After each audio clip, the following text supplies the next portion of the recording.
Hey guys, Capper here. Let me give you just a little bit of backdrop. This former firefighter, John, is our next door neighbor, and he was injured on duty and is now paralyzed. And this is his story. In addition to his story, though, we are doing a fundraiser to help him achieve a life dream, which you're going to hear about right now. So definitely stay tuned. Hey guys, Capper here, and I am with our neighbor, a very special guest. Her name is Becca, and her husband and family is the reason that we are here. And this is a very special video, so I hope you stick around for the whole thing. Okay, Becca, tell us a little bit about your husband, John, and when he was a firefighter. Okay, John was a firefighter. He'd been on the city department for 7 years when he was hurt in 2004 at Charleston, Illinois. He had went to help with construction on a new project they were doing for a training center at the department that he worked for. They were unloading some steel from a trailer with a backhoe, and they had stopped to fuel the backhoe, and John had went under the bucket to adjust the load.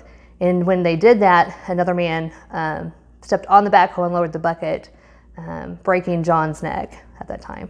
And so he's paralyzed then from legs down? Or? More than the legs. In fact, whenever he was hurt, he had a C2 and a C3 injury, which I tell people it's the Superman injury. That's exactly what John was. He had nothing from the neck down. He was on a ventilator for 2 months. The doctors had told me that would be what we had, that he would never have anything beyond that, and maybe even prepare for him not to live or take him off the life support. So then, since then, he's just continued beyond what the doctors had told us and gained some movement in all extremities, but still has a lot of paralysis and weakness that continues a little over 16 years later. Okay. And before this happened, you had told me that he enjoyed the outdoors, fishing and hunting. Yes. Yes. So John and I had been married a year and a half whenever this incident took place, but from stories that he tells me and what I've known of him, he lived his whole life doing that from the time he was a young boy, coon hunting, deer hunting, rabbit hunting, bird hunting, I think just about all of it. And in fact, the outdoors, that's how we met. He came down here horseback riding in Southern Illinois, and so he's not got to enjoy that either since. Can you tell us the impact it has had on you and the kids also? Okay, I'm going to just interject a few things here and give Becca a break. But the more I get to know John through talking to Becca, the more he's becoming my hero of what he has lived through being paralyzed like this. One of the stories that she told me behind the scenes that she had forgotten here is when they first got together, John was out hunting and enjoying a beautiful day in the woods. And when he came home that night, he had said to her that he was so grateful for being able to enjoy it because so many other people couldn't. And she didn't know if maybe he dealt with a handicapped person or something through his fireman duties, but she still remembers that to this day, 17 plus years later.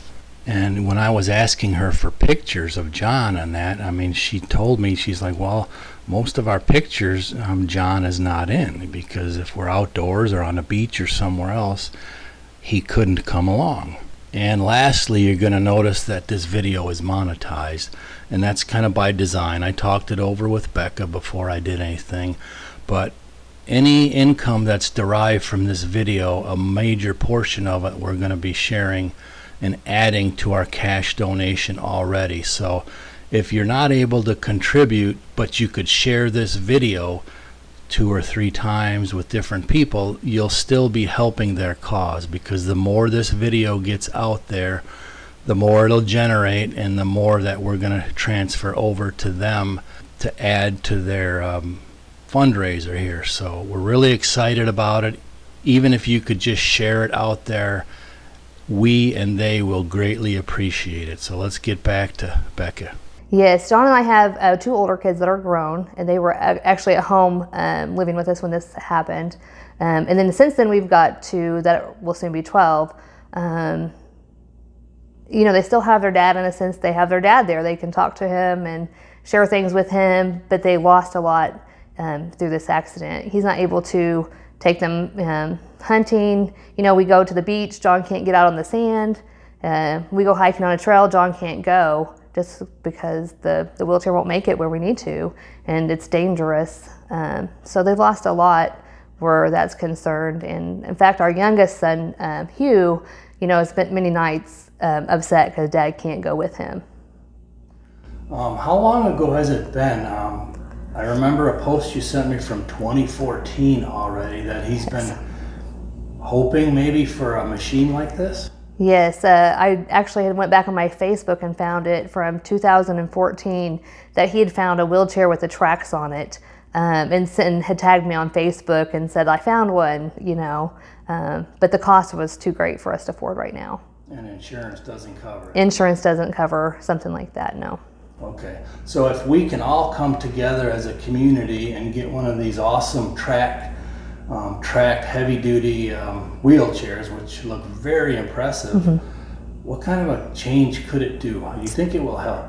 Oh, it would be life-changing for all of us. There's so many times that as a family, John stays home. He doesn't get to go with us. You know, we'll do, like I said, beach trips. It's John stays in the condo, or John stays on the deck looking out at the beach. For the woods itself, we do a lot of hiking, hunting, and just enjoying property around us. We live in Southern Illinois where there's a lot of outdoors, and it would allow John to be able to enjoy all that with us. Wow, I'm pretty excited. And you guys have some land right here, right? Correct. Yes, we have 16 acres. We have a lot of family that has adjoining land that I know he would love to enjoy. Wow, fantastic. Yes. Do you have anything you want to say as a message to the people that are helping us out on this? I am just beyond grateful for any support. I'm thankful to Joe for coming up, you know, with this idea to fundraise and do this for us. It's been really emotional to see the outpouring so quickly of people wanting to help. And I think I would want people to know too that, you know, John, since day one has never, I'm not saying he's never had a down day, but he is in such good spirits all the time. He doesn't let anything hold him back. So I think for him to have this would just be beyond my words, what I can even express. Wow. Gosh, thanks for coming over. Yes. I know it's kind of hard, but I'm just, when I see people like you and John and the kids, what you've had to struggle through, it's just, people just hope they can help in some way. So hopefully we can do this. Yes, we're looking forward to it. All right. Thanks a lot, Becca. All right. Thank you.